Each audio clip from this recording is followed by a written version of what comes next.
থাকবে এই খারাপ নজর থাকবে না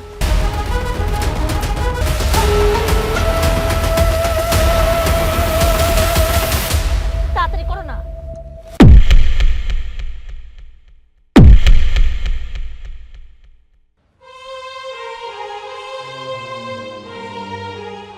বৌমা বৌমা আরে বাবা আসি আচ্ছা কি হয়েছে না কি বলেন তো ডাকা শুরু করলে যে ডাকতেই থাকেন কি সমস্যা বৌমা তুমি যেসব কাজের কথা কইছিলে আমি তো সব কাজ শেষ করছি দেখো বেলা একেবারে কোণে গেছে গড়ে আমার পেটে সেই খিদা লাগিছে তুমি আমার ঘরে খাইবার দাও আচ্ছা সারাক্ষণ আপনার খিদা লাগে কি সুন্দরভাবে বলতেছিলেন বৌমা তুমি যে সব কাজের কথা বলছো সব কাজ করছি আপনার কথা শুনে না খুব ভালো লাগতেছিল আরে কাজ তো করার দায়িত্ব আপনার কাজগুলো করছেন ভালো কিন্তু দেখেন আপনি শুধু সেইটা বলতে আসেন ওটা তো জাস্ট একটা ওসিলা ঠিকই গিলার কথাটা বলতে আসছে আচ্ছা এই বসে তো খাই খাই কেন করেন বলেন তো দেখো বৌমা খিদে তো লাগবেই যে যত কাজ করে তার তত খিদে লাগে আমি তো সব সময় কাজ করি যার জন্য আমার পেটে একটু বেশি খিদে লাগে হ্যাঁ তুমি আমাকে খাইতে দাও বৌমা হ্যাঁ তুমি যদি খেতে না দাও তাহলে তো আমি দুর্বল হয়ে যাব আর দুর্বল হলে তো আমি তো কাজ করতে পারবো না আর তুমি যদি কাজ দাও আমি যদি কাজ না করতে পাই তাহলে তো তুমি আমাকে আবার নির্যাতন করবে বৌমা তাই বুড়া এই আমি তো একটা জিনিস বুঝে পাই না তোর আমি কি নির্যাতন করি হ্যাঁ তোর কি আমি নির্যাতন করি তোর তো আমি নির্যাতন করতে চাই না তোর আমি সুন্দর করে কাজ করার কথা বলি তুই তো আমার কথা শুনিস না আমি বাধ্য হয় তোর গায়ে হাত তুলি আর এই যে খাওয়ার কথা যে বলতেছিস যে ঠিকভাবে না খেলে নাকি তোর ঠিকভাবে শরীর চলবে না আমি বলি কি এই যে সকালে এক গাদা যে পান্তা ভাত ছিল সেইগুলো কে গিললো হ্যাঁ সেগুলো তো তুই গিললি আমি কুকুরকে ভাতগুলো না দিয়ে তোরে দিচ্ছি যে অন্তত খা তোর একটু শরীরে বল হোক তারপর সংসারের সব কাজগুলো কর দেখ তোর সঙ্গে শুধুমাত্র আমি এক কাপ চা খাইছি এখন পর্যন্ত আমি খাবারের নামও নিই না আর এর মধ্যেই তুই চলে আসিস বৌমা আমার খাইতে দাও এই সারাক্ষণ এত খাই খাই করিস কে তোর পেটে কি কুমির ঢুকছে দেখো বৌমা আমার পেটে কুমের গেছে বলতিছো আর তুমি চা খাইছো চায়ের সাথে তুমি অনেক কিছু খাও আমি তো তা খাই নে বৌমা তুমি একটা কথা ভুলে যাও না আমার ছেলে প্রবাসে থাকে প্রবাস থেকে অনেক টাকা ইনকাম করে মাসে মাসে অনেক টাকা বাড়িতে পাঠায় আর সেই টাকা দিয়ে তুমি ভালো ভালো খাও ভালো ভালো পোশাক পরো আবার অন্য ছেলের সাথে তুমি হাত ধরে দেখি ঘোরাঘুরিও করো এই এই বুড়িয়া এই কি বললে হ্যাঁ আমি অন্য ছেলের সাথে ঘোরাঘুরি করি শোন যেটা তোর ছেলের কথা বলতিস না সেটা আমার স্বামী প্রতি মাসে আমাকে টাকা পাঠায় সেই টাকাটা আমি কি করবো রাখবো সেটা তো আমার ব্যাপার এই তুই বল হ্যাঁ বল তুই বল কি কি বললি এই তুই কি বললি হ্যাঁ অন্য ছেলের সাথে আমি ঘোরাফেরা করি অন্য ছেলের সাথে ঘোরাফেরা করবো এই তুই কি বললি হ্যাঁ আমি কার সাথে ঘুরবো না ঘুরবো সেটা আমার ব্যাপার তুই বলেন কি এই এই তুই বলেন কি আর কখনো বলবি বলবি হ্যাঁ আর কখনো বলবি তোরা কি করবি তোরা কি করবি বল তোরা কি করবি দেখো বৌমা কি রে আমি কোথায় যাই না তুই কি আমার উপর সিআইডির মতো নজর রাখা শুরু করছিস তুই আমার কথা শুনাস এই তুই এই বাড়ির কাজের লোকের চেয়ে বেশি কিছু না একটা কুকুরের যে মূল্য আছে তোকে আমি সেই মূল্য দিই না আর তুই আবার কি বলতেছিস আমি নাকি বাড়িতে ফুষ্ট নষ্ট করি আমি কি করবো না কোনো সেটাকে তোর থেকে শুনবো বল আমি পর পুলিশের সাথে ফুষ্ট নষ্ট করে বেড়াই তাতে তোর কি এই তোর কি আর ভবিষ্যতে আমাকে এরকম বলবি কা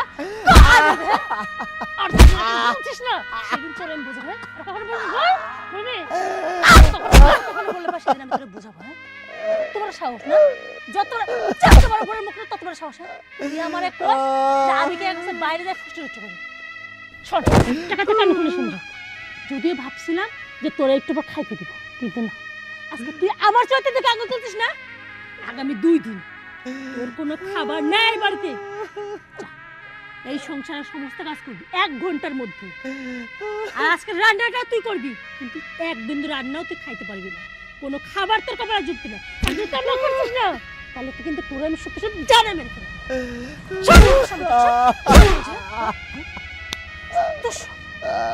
তোমার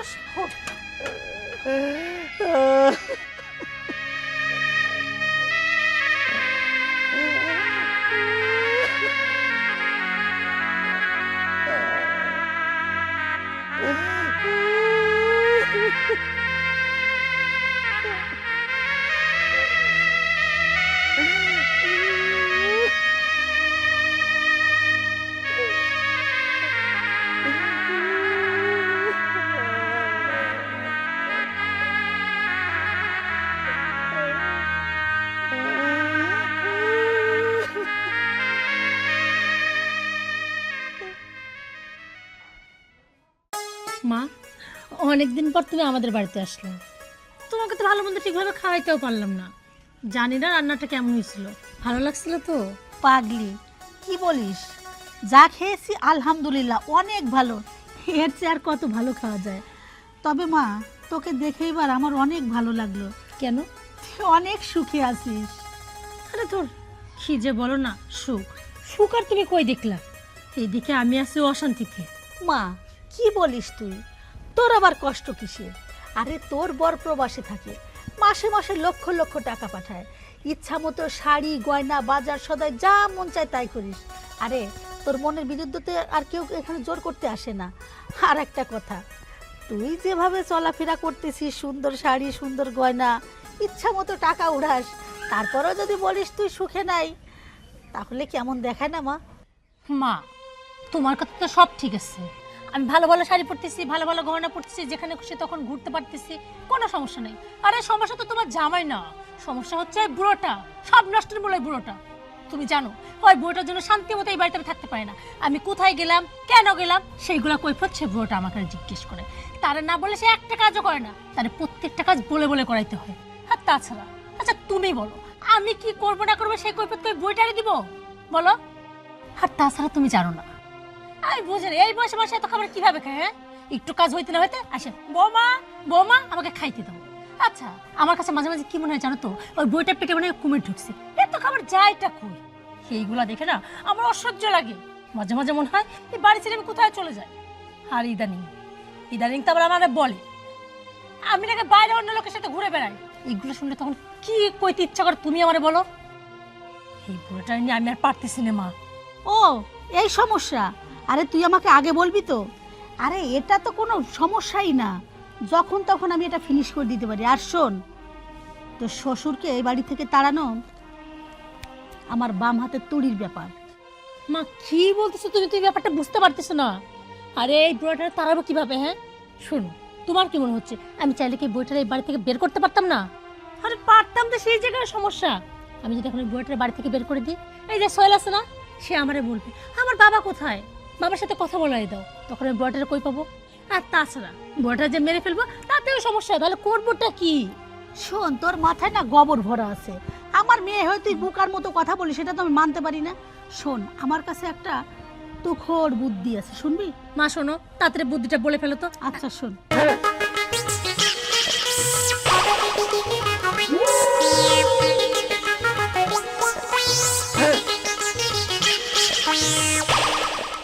আরে বাস, তুমি কি শোনালাম? আর সত্যি?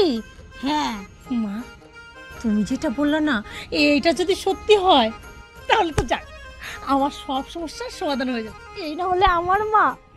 আরে শোন, তুই জামাইকে নিয়ে বেশি টেনশন করিস না, যে জামাই টের পাবে কি হবে। মানুষ কথায় বলে না, ধর্ম বাঁশ নাচবো পানি, আমরা কাজটা এভাবেই করব। মা, তোমার মাথায় এত ক্রিমিনালি বুদ্ধি? না মানে প্রশংসা করতেছিলাম।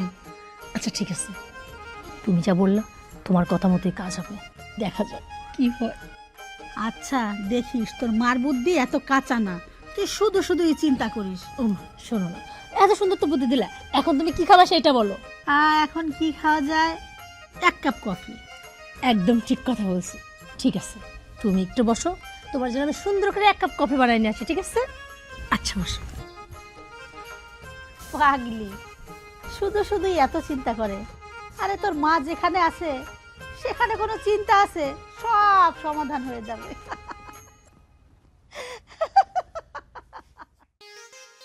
জান শোনো না, আমি না তোমাকে খুব মিস করছিলাম।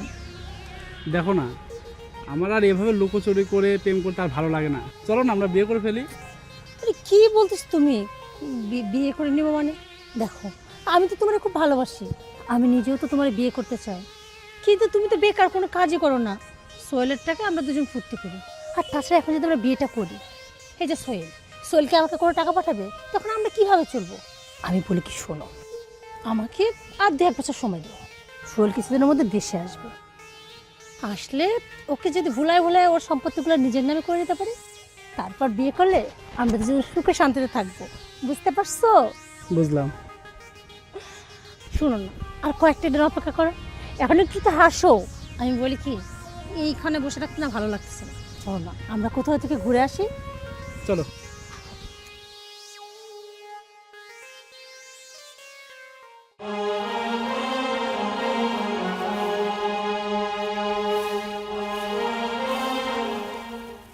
বিয়াই বিয়াই বলছিলাম কি, আমার শাড়ির আঁচলটা একটু ঠিক করে দেন না। আরে ভাই কি দেখছেন, দেন না একটু। কি হলো? আরে কি ভাবছেন? হ্যাঁ দেন দেন, সুন্দর করে দেন। এই কি করছেন ভাই, এটা আপনি কি করছেন ভাই, এটা আপনি কি করছেন? সূচনা, সূচনা ভাই ছাড়েন আমাকে ভাই। কি হয়েছে ভাই, কি করছেন আপনি? হ্যাঁ মা, সূচনা দেখ, হ্যাঁ আমি এই দুধের হাঁড়ি নিয়ে এসেছিলাম, আর তোর শ্বশুর আমাকে এই তোর সাহস কি বাবা? তুই আমার মায়ের দিকে কোন নজর দিছিস? দেখো বৌমা, তুমি বিশ্বাস করো আমি কোন নজর দেইনি। বিয়ে নামাক কইলো শাড়ির আসলটা একটু ঠিক করে দেন তো বিয়ে, তাই আমি ঠিক করে দিছি। এই খবরদার আমার মার সম্বন্ধে একটা মিথ্যা কথা বলবি না। তোর থেকে কি আমার সব শুনতে হবে? হ্যাঁ, আমি আমার মারে চিনি না? সেই ছোট্টবেলা থেকে আমি আমার মাকে দেখে আসতেছি, আমার মার চরিত্র সম্বন্ধে খুব ভালো করে জানি। তোর কেমনি করে সাহস? হ্যাঁ, আমার মার দিকে কোন নজর দিস? আরে এই, একটা মহিলা কখনো তার নিজের সম্বন্ধে মিথ্যা কথা বলে? একটা মহিলা কখনো একটা পুরুষকে জোর করে জড়া ধরে? কি বলছিস, হ্যাঁ? দেখো বৌমা, তোমার মা মিথ্যা কথা কইছে, তোমার মা মিথ্যা কথা কইছে। আমি ইচ্ছে করে আমি শাড়ির আসল ঠিক করে দেই। এই তুই কিভাবে ভাবলে তোর কথা আমি বিশ্বাস করব? কখনো শুনছিস চোর কখনো বলছে যে হ্যাঁ আমি চুরি করছি?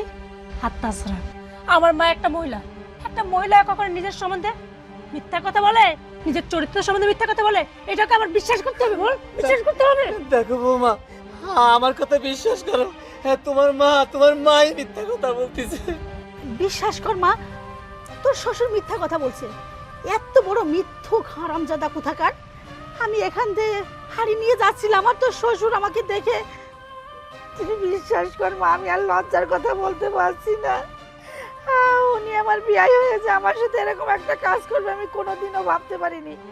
আমি সারা জীবন উনাকে ভেবে এসেছি উনি নিহাত একটা ভালো মানুষ, কিন্তু উনার মধ্যে যে এমন একটা দুশ্চরিত্র লুকায় আছে, সি সি সি সি সি।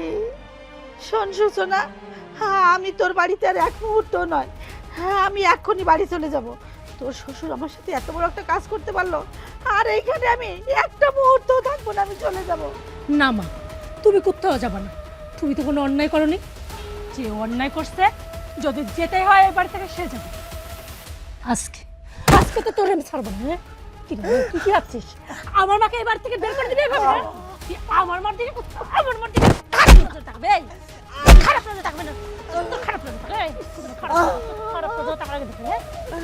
আমি শেষ করে ফেলবো। আমার মার দিকে খারাপ নজর থাকবে তোর না? তোরে আজকে আমি শেষ করে ফেলবো। এই তুই কি ভাবছিস? হ্যাঁ, তুই আমার মার দিকে খারাপ নজর দেখাস? আমার হ্যাঁ গায়ে হাত দিছিস? আমি আজকে ছাড়বো না। হ্যাঁ, তোরে আমি শেষ করে। এই তোর রক্ত বসা আমার মার দিকে তোর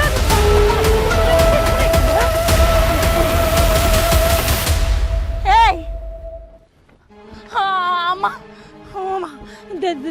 দেখো না, এই বুড়ো তো মনে শেষ। আরে বাবা, এটা দেখার কি আছে বুঝতেছ না তুমি? হ্যাঁ, বুড়ি তো শেষ হয়ে গেছে। ও মা, আমি তো সত্যি মারতে চাইনি। এখন কি হবে? একটা তো আমার নামে মামলা হয়ে যাবে, আমরা দুজন জেলে যাবো। ও মা, আমি জেলে যাই পারবো না। শোন শোন শোন, এত কান্নাকাটি করিস না, চিন্তা করিস না। শোন, মারা যেহেতু গেছে, আগে একে এখন গুম করা লাগবে। ও মা, সোহেলকে আমি কি জবাব দিব? আরে ধেত্তেরি ছাতা, ওই সব হলো পরের চিন্তা, আগে লাশটাকে গুম করতে হবে। গুম? কিন্তু আমরা দুজন মিলে তো গুম করতে পারবো না, আরো লোক দরকার। আরো ঠিক আছে, তুমি দ্বারা আমার মাথায় বুদ্ধি এসেছে। আমি একজনের খবর দিচ্ছি, ওর মাধ্যমে তাড়াতাড়ি গুম করার চেষ্টা করি। তাড়াতাড়ি কর। হ্যালো, আরে শোনো না, কোথায় তুমি? আরে আমি কেমন আছি সেটা পরে শোনো। যত তাড়াতাড়ি সম্ভব তুমি আমার বাসায় চলে আসো। আরে আসো, সব কিছু পরে বলবো, একটা কাজ করতে হবে। আচ্ছা রাখি। ও মা, বলছি ও বলছে 5 মিনিটের মধ্যে চলে আসবে। ও মা এখন যদি সত্যি কেউ জেনে যায় তাহলে আমাদের কি হবে? আরে বাবা, তুই এরকম করলে তো মানুষ এমনি টের পেয়ে যাবে। একটু একটু নর্মাল থাক। আমার না খুব ভয় লাগতেছে মা। ও মা, বিশ্বাস করো আমি কিন্তু খুন করি না, আর চুপ থাক। ওই ছেলেটা কখন আসবে? আরে বাবা, ও তো আসতেছে না। ওই তো। আরে শোনো না, আমি তো আমার শ্বশুর মেরে ফেলেছি। আরে আমি মারতে চাইনি। শোনো, সব কথা বড় হবে, যত তাড়াতাড়ি সম্ভব এই লাশটাকে হাঁটাতে হবে। আরে ধরো না মা, মা মা মা,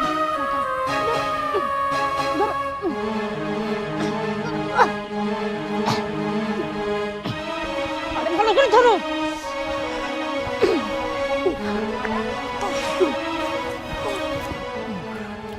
তোমরা এখানে একটু দেরি করো, আমি কাজটা সেরে আসি। হ্যাঁ আচ্ছা, তাড়াতাড়ি করো।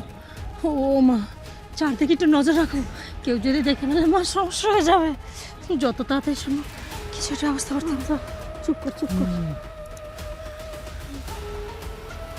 আরে বাবা, এখনো হয়নি, আসে নাকি? আরে দাঁড়া, আসবে তো। আরে হয়েছে, হ্যাঁ, কাজটা হচ্ছে, ধরো। ধর, তাড়াতাড়ি চলো। ধরো।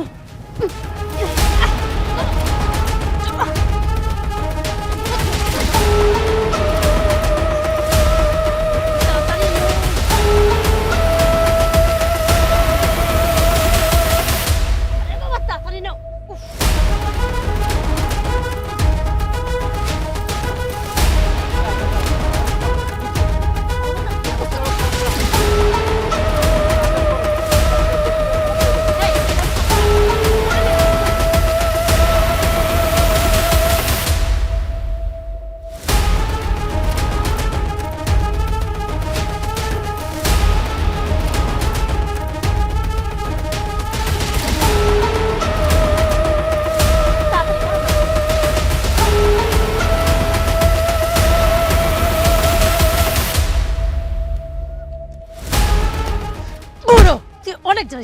অনেক জ্বালাইছিস আমার। আজকে থেকে সব জ্বালানো শেষ। এই, তুই কি এখনো এখানে কথা বলবি? যদি কেউ দেখে ফেলে একেবারে সর্বনাশ হবে। চল তাড়াতাড়ি চল। চলো, আরে চলো।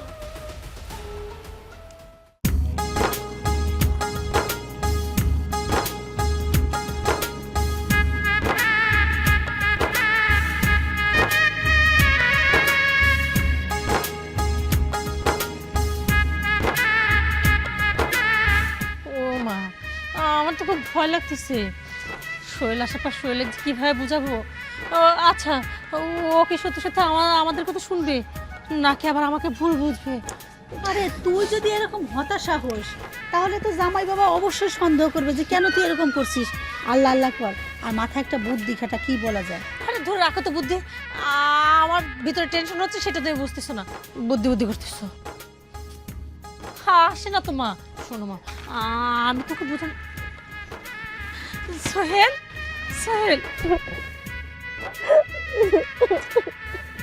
আরে তুমি কান্না করছো কেন?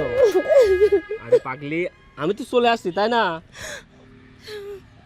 আচ্ছা, তুমি দাঁড়িয়ে আছো, মা আছে, বাবা কোথায়? বাবাকেও ডাকো। বাবা! না মানে বাবা, তুমি ভিতরে চলো। আমি কিছু বুঝলাম না, বাবার কথা বলতেই আপনি আমতা শুরু করলেন। এই, বাবা কোথায়? বাবাকে ডাকো না। বাবা! সোহেল, বাবাকে ডাকলো, বাবা আসবে না। বাবা আর না। বাবা নাই মানে? আমার বাবার কি হয়েছে? বাবা কোথায় গেছে? শোনো সোহেল, বাবা না এই পৃথিবীতে নেই।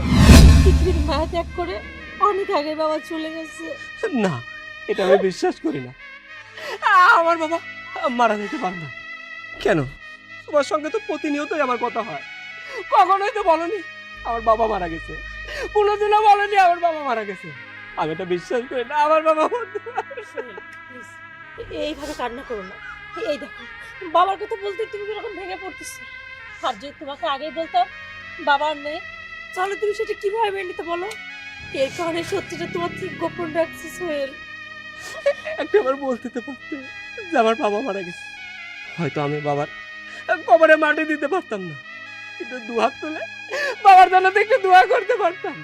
শোনো না, দোয়া করার সময় তো চলে যায়নি। তুমি এখন এই দেশে আসছো, তুমি আমার কবরে যাবা, জিয়ারত করবা, দোয়া তুলে দোয়া করবা, কিন্তু প্লিজ তুমি এইভাবে কান্না করো না। বাবা তো কষ্ট পাবে তো। তুমি দেখো আমি কত বড় হতভাগা সন্তান। বাবার কবরে এক মুঠো মাটি দিতে পারলাম না। বাবা আমাকে এত কষ্ট করে মানুষ করলো। বাবা যখন বেঁচে ছিল তখন আমার কাছে টাকা ছিল না। আজ আমি লক্ষ লক্ষ টাকার মালিক, কিন্তু সেই টাকা বাবাকে খাওয়াইতে পারলাম না। শোনো না, এইভাবে কেঁদো না। আচ্ছা তুমি বলো, এতদিন আমি তোমাকে এই কথাটা পর্যন্ত বলতে পারিনি, আমার বুকের ভিতর চাপায় রাখছি। আমার কি কষ্ট হয়নি? তুমি জানো তো, তুমি চলে যাওয়ার পর একমাত্র বাবাই ছিল। বাবা চলে যাওয়ার পর এই বাড়িটা কেমন একা ঘুরতো, কিন্তু তবুও তোমাকে কখনো বুঝতে দিতাম না। কি করবো বলো, সৃষ্টিকর্তার উপর তো আমাদের হাত নেই। আল্লাহর মাল আল্লাহ নিয়ে গেছে, আমরা কি করব? জামাই বাবা, তুমি মন খারাপ করো না। বাবা মা তো কারো সারা জীবন বেঁচে থাকে না, আল্লাহর কাছে সবাই এক সময় পৌঁছাতে হবে। তাই বলি কি তুমি অনেক দূর থেকে এসেছো, চলো বাবা ঘরে চলো, রেস্ট নেবে, নাস্তা করবে। আমি কোথায় যাব বলো? এই বাড়িতে ঢুকলে আমার বাবার স্মৃতিগুলো মনে পড়বে, আমার বাবার কথা বারবার মনে হবে। আমি এই বাড়িতে থাকতে পারবো না। সোহেল দেখো, প্লিজ এইভাবে আর কান্না করো না। তুমি যদি এইভাবে কান্না করো, ভেঙে পড়ো, তাহলে আমি কিভাবে নিজেকে বুঝ দেবো? আর তাছাড়া মা তো আছে, বাবা নাই, তার কি হয়েছে? চলো ভিতরে চলো। চলো বাবা ভিতরে চলো। মা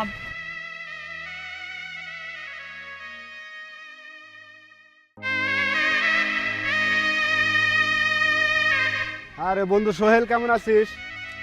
আর কেমন থাকবো বল? তা কেমন আছিস? মেলাদিন পর দেখা, প্রবাস থেকে আসলি, সেই রকম তো বাইরেই বাড়াইস না। আর বাইরে কিভাবে বের হবো বল? প্রবাসে গেলাম, এত কষ্ট করে টাকা উপার্জন করলাম, কিন্তু সেই টাকাটা বাবাকে খাওয়াবো, বাড়িতে এসে শুনি সেই বাবাটাই নেই। তাহলে বল মন মেজাজ কেমনে ভালো থাকে? এই জন্য বাড়ি থেকে আর বের হয় না। যাই হোক, তোর কি অবস্থা? এই তো ভালো আছি। তো যাই হোক, তুই ঠিকই বলেছিস, তোর ইনকাম করা টাকা তোর বাবার ভাগ্যে নেই। তো যাই হোক, মা তোকে আমার বাড়িতে একটু যেতে বলছে। অন্য একদিন যাব, আমার মন মানসিকতা ভালো নেই, আমার এখন যাইতে ইচ্ছা করতেছে না। আরে না, কথা আছে, মা বলছে তোকে নিয়ে যেতে। না রে, এখন যাবো না, অন্য একদিন যাব। আরে না, মা তোকে দেখবে, চল। না রে। প্রবাস থেকে অনেকদিন পর আসছিস, মা তোকে দেখবে। সূচনা, সূচনা। আরে আসছি। তোমার ডাকে কে? আসো তো। কি কি হয়েছে? সত্যি করে বলো তো, আমার বাবা কি সত্যি মারা গেছে? বুঝলাম না। ভালো মানুষ দেখো আমার বাইরে গেল, খুব করে এসে কি সব জিজ্ঞাসা করতেছো? আর আমি কি মিথ্যা কথা বলতেছি? আমি আবারও জিজ্ঞাসা করছি, সত্য করে বলো আমার বাবা আসলে মারা গেছে? আরে বাবা, মানুষের মৃত্যু নিয়ে কেউ কি মিথ্যা কথা বলে? আর তুমি তো কবরস্থানে গেছো, তুমি তার জন্য জিয়ারত করছো, দোয়া করছো, তারপরেও অবিশ্বাস করছো নাকি? হ্যাঁ, আমি একটা কবরের পাশে গেছি, তার জন্য দোয়া করছি, কিন্তু সেটা যে আমার বাবার কবর সেটা তো আমি নিশ্চিত না। আচ্ছা সূচনা, বলো তো আমার বাবার জানাজা করছে কে? তো তোমার বাবার জানাজা? আরে কি আবার করবে, ইমাম সাহেব করছে। ও, আমাদের মসজিদের ইমাম সাহেব? হ্যাঁ, আমাদের এলাকার মৃত্যু লাশ তো সব আমাদের মসজিদের ইমাম সাহেবই করে। তাহলে তো ছেলে হিসাবে আমার বড় একটা দায়িত্ব পড়ে গেল। ইমাম সাহেবকে দাওয়াত দিয়ে বাড়িতে খাওয়ানো উচিত, তাই না? উনি যেহেতু আমার বাবার জানাজা করছে। আচ্ছা তোমার কি মনে হয় আমি কি কোনো দায়িত্বই পালন করিনি? আরে তুমি ছিল না, তাতে কি হয়েছে? দেখো, তুমি থাকলে যা যা করতা আমি কিন্তু তাই করছি। ইমাম সাহেবের দাওয়াত দিছি, এমনকি ইমাম সাহেবের কাছে আমি কিছু টাকাও ধরাই দিচ্ছি, যে এতিম মিসকিন যারা আছে তাদেরকে খাইয়ে দিতে বলছি। কিন্তু আমি তোমাদেরকে আবারও জিজ্ঞাসা করতেছি, সত্যি করে বলো আমার বাবা আসলেও মারা গেছে কিনা? আরে বাবা, তুমি এরকম করছো কেন? কেন আমরা মিথ্যা বলবো যে তোমার বাবা মারা গেছে? তোমার বাবা তো মারাই গেছে। তুমি গ্রামে 8-10 জনের কাছে শুনে দেখো। এই, তোমাকে ভূতে আসর করছে নাকি? হ্যাঁ, বাইরে গেলে ভালোবাসে সেসব কি উল্টো পাল্টা বলতেছো? এটা কি মজার বিষয় নাকি? ভূত আমাকে আসর করেনি, ভূত আসর করবে তোমাদের। হ্যাঁ? বাবা এদিকে আসো। আরে কি কি বলছো তুমি? না, আমি ভূত না, পেত না, আমি একটা জিন্দা মানুষ। দেখো বৌমা, তুমি আমাকে মারার জন্য অনেক চেষ্টা করছিলে, রাখে আল্লাহ মারে কে। দেখো আমি এখনো বেঁচে আছি। না না, এটা কিভাবে সম্ভব? আমি এটা বিশ্বাস করি না। মৃত্যু মানুষ কখনো জীবিত হতে পারে না। হ্যাঁ, ঠিকই বলছো, একজন মৃত মানুষ কোনোদিনও জীবিত হইতে পারে না। কিন্তু আমার বাবা বললো না, রাখে আল্লাহ মারে কে। আল্লাহ যদি কাউকে বাঁচিয়ে রাখে, বান্দা কখনোই তাকে মারতে পারে না। আর তার প্রমাণ আমার বাবা। বাবা কিভাবে জীবিত হইল সেটা জানতে চাও? তাহলে শোনো।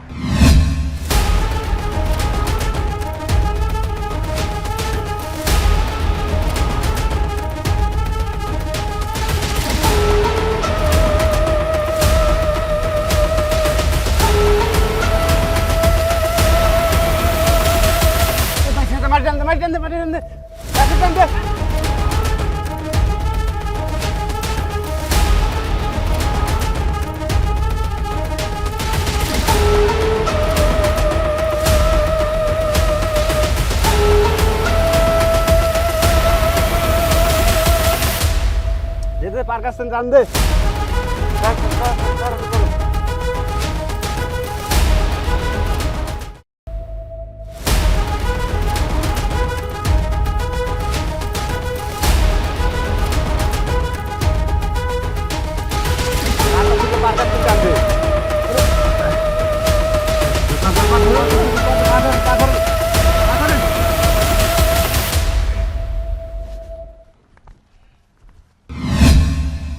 সেদিন যদি ফেরেশতার মধ্যে আমার দুই বন্ধু সবকিছু না দেখতে পাইতো, তাহলে সত্যি সত্যি আমার বাবাটা মারা যাইতো।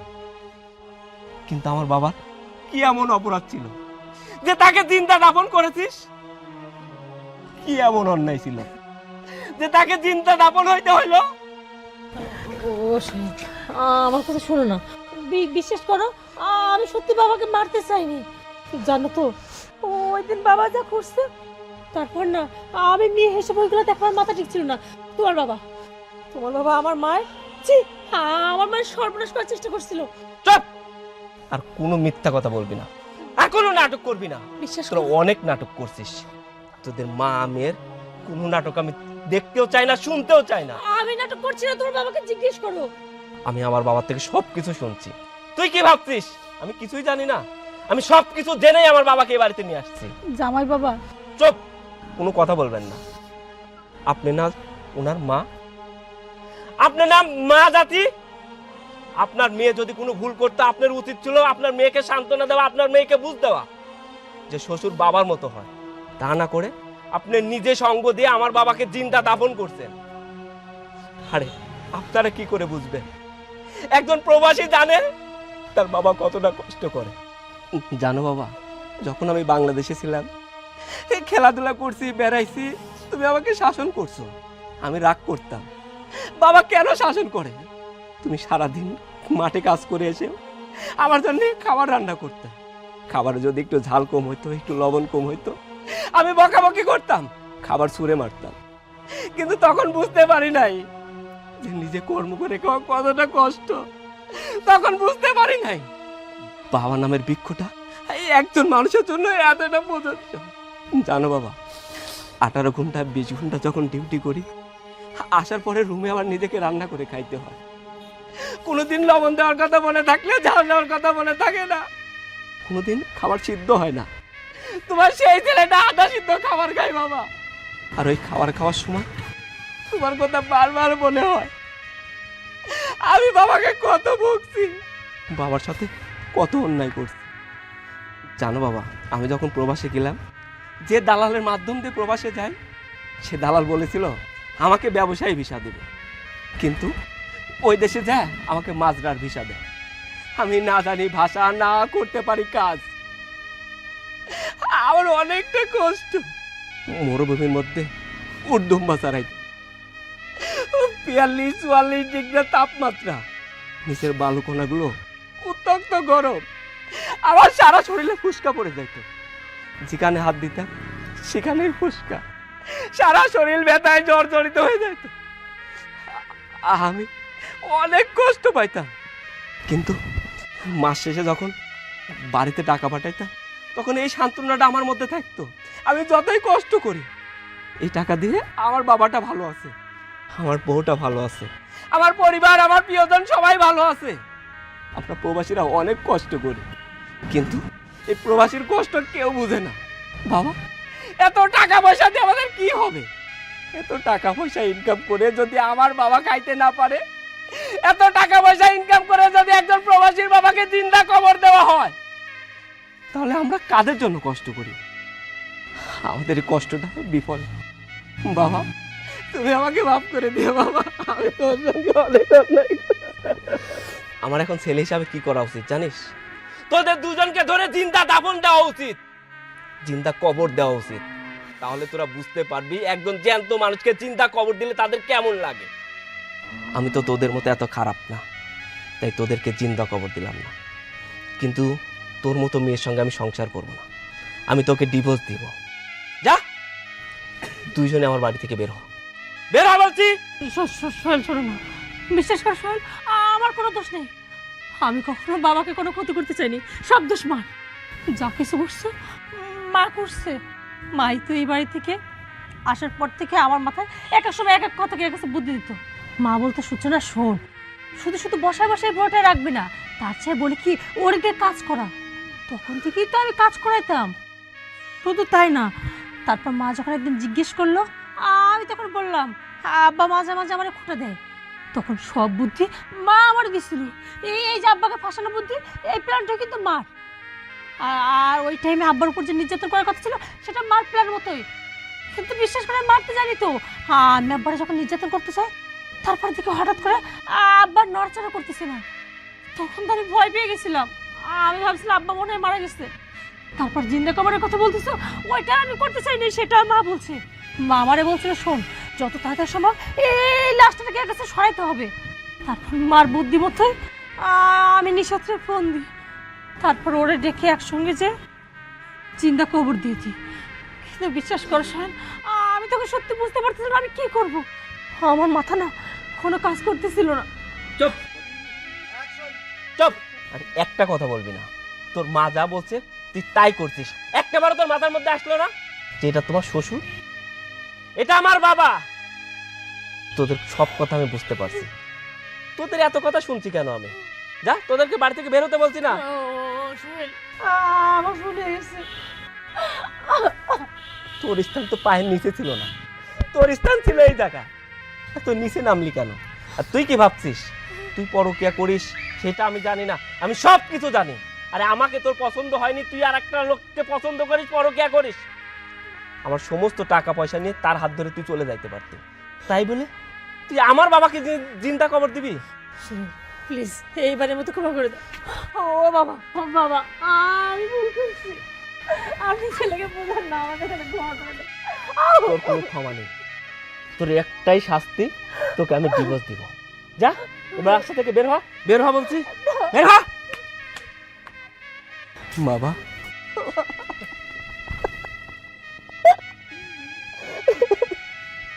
বাবা